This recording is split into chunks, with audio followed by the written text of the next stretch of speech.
Hi, November 12, 2025, the Hindu newspaper discussion. Okay. So first news என்ன அப்படின்னா Delhi blast. So நேற்று நடந்துச்சு இல்லையா? ஸோ அதில் என்ஐஏ இன்வெஸ்டிகேஷன் வந்து ஸ்டார்ட் பண்ணியிருக்காங்க. அப்போது இது வந்து என்னென்னா டெரரிஸ்ட் ஆக்டிவிட்டி அப்படின்ற மாதிரி போர்ட்ரேட். அதை இன்னும் இன்வெஸ்டிகேஷன் ஃபுல்லாக முடியல. ஸோ முடிஞ்சோன்னு தான் தெரியும்.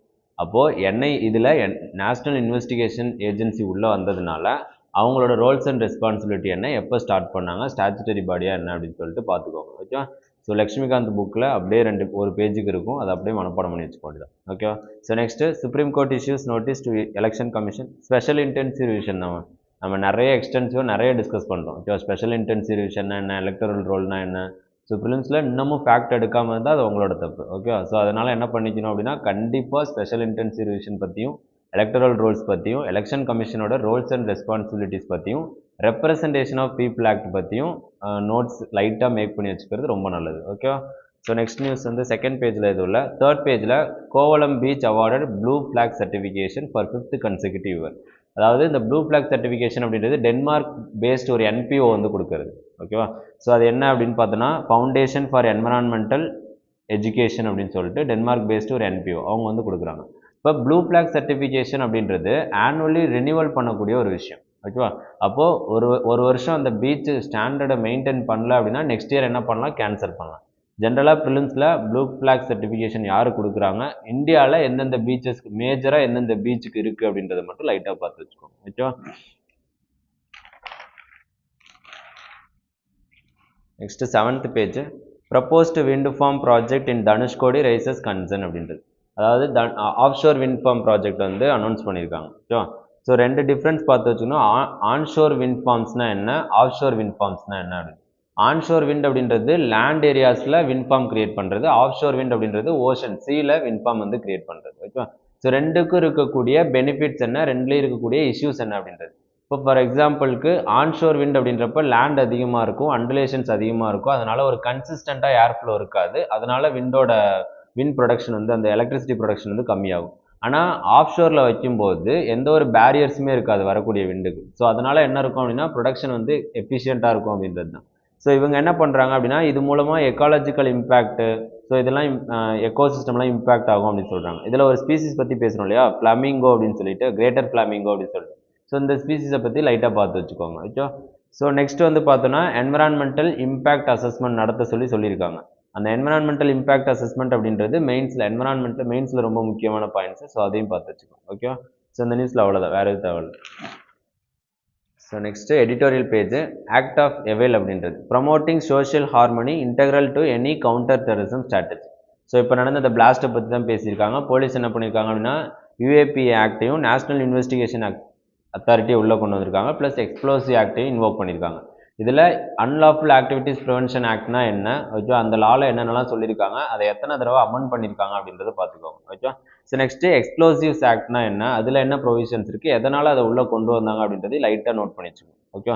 ஸோ நெக்ஸ்ட்டு இதில் என்ன பண்ணுறாங்க அப்படின்னா இந்தியாவுக்கு நேஷ்னல் செக்யூரிட்டி ஸ்ட்ராட்டஜி அப்படின்னு சொல்லிட்டு ஒன்று கொண்டு வரணும் அப்படின்றது தான் இந்த ஆர்டிக்கிளில் பேசியிருக்காங்க. அதில் சோஷியல் ஹார்மனியை வந்து பார்த்தோன்னா ப்ரைம் மோட்டிவாக வைக்கணும். ஸோ சோஷியல் ஹார்மனி இருந்துச்சு அப்படின்னா என்ன இருக்காது அப்படின்னா இந்த மாதிரி பிளாஸ்ட் இன்சிடென்ட்ஸ் அப்படின்றது இருக்காது. ஸோ ஒரு வே ஃபார்வர்ட் என்ன சொல்லியிருக்காங்க அப்படின்னா ஸ்மார்ட் அண்ட் எஃபிஷியன்ட் பாலிசிஸ் வந்து கொண்டு வரணும் அப்படின்னு சொல்லியிருக்காங்க. அதாவது செக்யூரிட்டி பாலிசிஸ் வந்து கொண்டு வரணும் அப்படின்னு சொல்லியிருக்காங்க. அவ்வளோதான் இந்த ஆர்டிக்கலில் இருக்கிறது. ஓகே. ஸோ நெக்ஸ்ட் வந்து பார்த்தோன்னா fishing troubles. India must persuade the fishermen give up the bottom trawling method. அதாவது இந்தியாவுக்கும் ஸ்ரீலங்காவுக்கும் இருக்கக்கூடிய பிரச்சனை என்னென்னா இன்டர்நேஷனல் மெரிடைம் பவுண்டரியை கிராஸ் பண்ணுறதோ இல்லை ட்ரெடிஷ்னல் மெத்தட்ஸில் ஃபிஷிங் யூஸ் பண்ணுறதோ அது மேஜராக இல்லை. மேஜராக இருக்கக்கூடிய பிரச்சனை என்ன அப்படின்னா அவங்க வந்து பாட்டம் ட்ராலிங் மெத்தட் நம்ம யூஸ் பண்ணுறது தான். So bottom trawling method use பண்ணுறது மூலமாக மொத்தமாக என்டையர் ஃபிஷிங் என்டையர் ப்ரொடக்டிவிட்டி நம்ம என்ன பண்ணிடுறோம் அப்படின்னா எடுத்துடும்.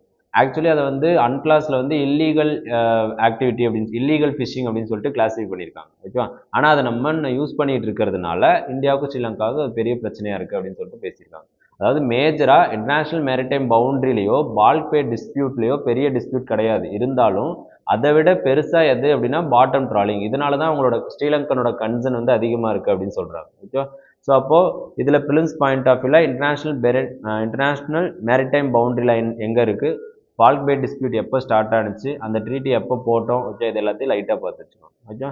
பாட்டம் ட்ராலிங் மெத்தட்னா என்ன அப்படின்னு சொல்லிட்டு பார்த்துக்கோங்க. ஓகே. ஸோ நெக்ஸ்ட் வந்து பார்த்தீங்கன்னா the infirmity in the special intensive revision of electoral rolls. Already special intensive revision பற்றி நம்ம பார்த்துருக்கோம். ஓகேவா? அதில் பீகாரில் நடத்துறது ஓகே தான், எலெக்ஷன் கமிஷன் ஆஃப் இந்தியா தான் நடத்தணும். இதில் என்னென்ன இஷ்யூஸ் இருந்துச்சு அப்படின்னா டைம் அப்படின்றது ஒரு பெரிய இஷ்யூ. பீகாரில் ஸ்பெஷல் இன்டென்சிவ் ரிவிஷன் அப்படின்றது சடனாக 1 மந்த்லேயோ 2 மந்த்லேயோ நடத்தக்கூடிய ஒரு விஷயம் கிடையாது. இது வந்து பார்த்தோன்னா இயர்லி இல்லைனா 6 மந்த்ஸுக்கு மேலே நடக்கக்கூடிய ஒரு விஷயம் அப்படின்னு சொல்லிட்டு ஒரு பேசியிருக்காரு. ஜென்ரலாக election commission electoral roll revision பண்ணலாம். எலெக்ஷனுக்கு முன்னாடி நடத்தக்கூடியது தான் எலக்டரல் ரோல் ரிவிஷன். அப்போது பீகாரில் என்ன பண்ணியிருக்காங்க, ஸ்பெஷல் இன்டென்சிவ் ரிவிஷன் முடிஞ்சோடனே எலெக்ஷன் நடத்தியிருக்காங்க. அப்போ ஸ்பெஷல் இன்டென்சிவ் ரிவிஷன் வேறு, எலக்டரல் ரோல் ரிவிஷன் வேறு அப்படின்னு சொல்லிட்டு இவங்க பேசியிருக்காங்க. ஓகேவா? ரொம்ப வந்து அதே தான் முன்னாடி நம்ம பேசினது தான். ஆதாரை வந்து first election commission of India வேணான்னு சொன்னிச்சு. அதுக்கப்புறம் எனக்கு பார்த்தோன்னா சுப்ரீம் கோர்ட்டோட இன்டர்வென்ஷனால உள்ளே வந்துச்சு. இது எல்லாமே அவர் பேசியிருக்காரு. ஆல்ரெடி நம்ம டிஸ்கஸ் பண்ணது தான். ஓகேவா? இதில் ரெப்ரசன்டேஷன் ஆஃப் பீப்புள் ஆக்ட் படி எலெக்ஷன் கமிஷன் ஆஃப் இந்தியாவுக்கு என்னென்ன லீகல் இது இருக்குது, அதாவது என்னென்னா எலக்டரல் ரோல் நடத்துறதுக்கும் ஸ்பெஷல் இன்டென்சிவ் ரிவிஷன் நடத்துறதுக்கு என்னென்னலாம் லீகல் ப்ரொவிஷன்ஸ் இருக்குது அப்படின்னு மென்ஷன் பண்ணியிருக்காரு. ஸோ இதையும் லைட்டாக பார்த்துக்கோங்க. Next exploited worker labour policies empty promises அப்படின்றது.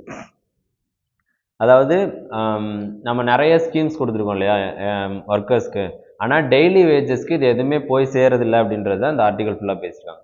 இருக்கக்கூடிய எல்லா ஸ்கீம்ஸையும் மென்ஷன் பண்ணி அந்த ஸ்கீம்ஸில் இருக்கக்கூடிய இஷ்யூஸை பற்றி பேசியிருக்காரு. ஓகேவா? ஸோ நம்ம என்ன சொல்லியிருக்கோம் அப்படின்னா நியர் ஜீரோ ஃபெட்டாலிட்டிஸ் அப்படின்னு நம்ம சொல்லியிருக்கோம். என்னென்னா ஒர்க் பிளேஸ் சேஃப்டியை வந்து என்ஷூர் பண்ணியிருக்கோம். பட் ஆனால் அதுக்கான எஃபிஷியன்ட் மெக்கானிசம்ஸ் இன்னும் எதுவுமே எடுக்கலை அப்படின்றது அந்த ஆர்டிகல் ஃபுல்லாக பேசியிருக்கோம். ஓகேவா? ஒன்றும் இல்லை, ஒர்க்கர்ஸ்க்கு என்னென்ன இஷ்யூஸ் இருக்குது, அதில் இந்தியாவில் சோஷியல் செக்யூரிட்டி கொடுக்குறாங்களா கொடுக்கலையா. ஃபார் எக்ஸாம்பிள் கிக் ஒர்க்கர்ஸ்க்கு என்ன கிடையாது, சோஷியல் செக்யூரிட்டி பெனிஃபிட் கிடையாது. They are the partner of that company, அந்த கம்பெனியோட பார்ட்னர் அப்படின்றதுனால சோஷியல் செக்யூரிட்டிஸ் கிடையாது அப்படின்னு சொல்லிட்டு தப்பிச்சிட்டு இருக்காங்க.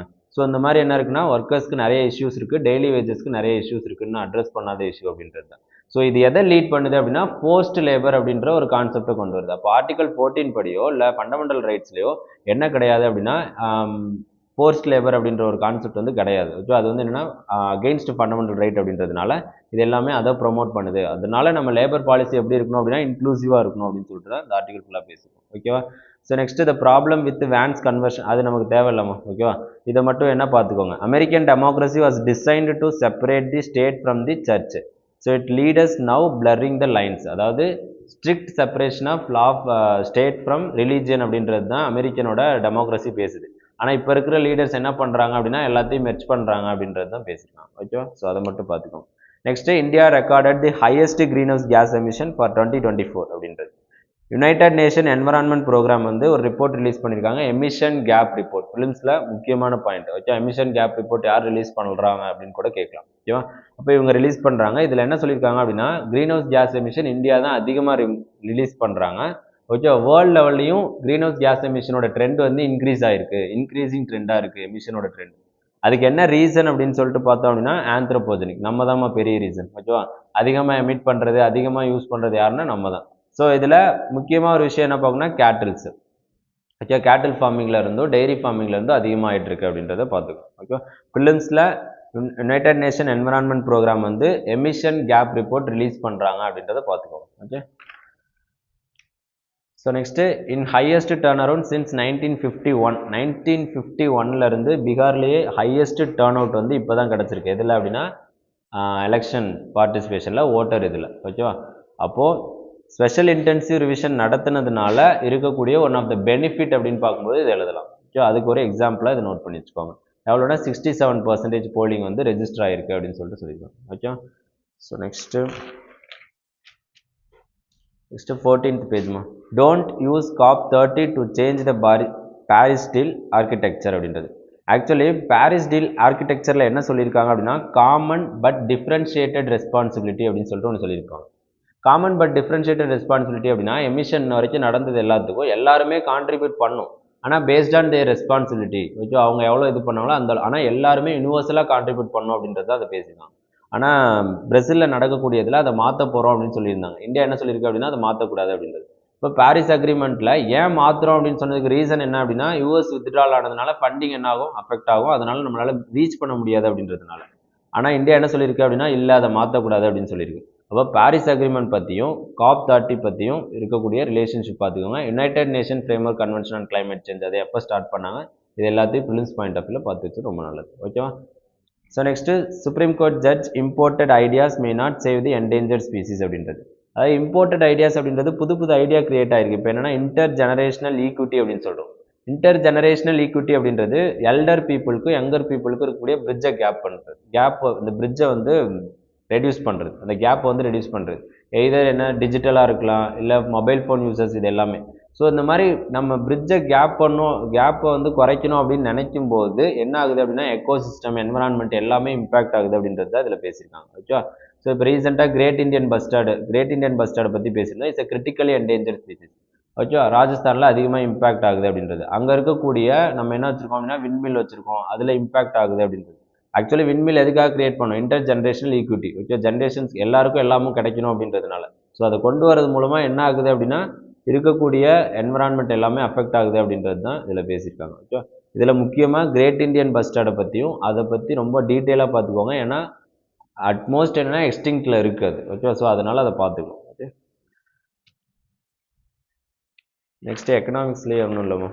ஸோ வேர்ல்ட் நியூஸில் அதுலேயே எதுவும் இல்லை. 12 கில்ட் அஸ் சூசைட் பாம்பர் டார்கெட்ஸ் இன் இஸ்லாமாபாத் கோர்ட் அப்படின்றது. ஸோ இந்தியாவில் நடந்துச்சு, இந்தியாவில் ரெட் ஃபோர்ட்டுக்கு முன்னாடி நடந்துச்சு, அதே மாதிரி இஸ்லாமாபாத்தில் கோர்ட்டுக்கு முன்னாடி நடந்திருக்கு. ஓகே. ஆனால் என்ன பண்ணியிருக்காங்க அப்படின்னா தாலிபானில் ஒரு குரூப் வந்து நாங்கள் தான் இதை பண்ணோம் அப்படின்னு சொல்லிட்டு ரெஸ்பான்சிபிலிட்டி எடுத்திருக்காங்க. பாகிஸ்தான் என்ன சொல்லுது அப்படின்னா இல்லை இந்தியா வந்து இதில் இன்வால்வ் ஆகிருக்கு அப்படின்னு சொல்லிட்டு சொல்கிறாங்க. நம்ம என்ன பண்ணோம், நடந்தோன்னே இன்வெஸ்டிகேஷன் ஸ்டார்ட் பண்ணோம். ஆனால் அவங்க அதெல்லாம் பண்ண மாட்டாங்க, ஸ்ட்ரெயிட்டாக இந்தியான்னு சொல்லிடுவாங்க. Okay maximum. ஸோ அதுலேயும் இன்வெஸ்டிகேஷன் பண்ணணும்னு சொல்லுவாங்க, நம்மளும் இன்வெஸ்டிகேஷன் பண்ணணும்னு சொல்லுவோம். அது எப்படி இருக்குன்னு பார்க்கும். Okay further. ஸோ ஸ்போர்ட்ஸ் நியூஸ்லேயே எது பெருசாலாமா? Okay, thank you.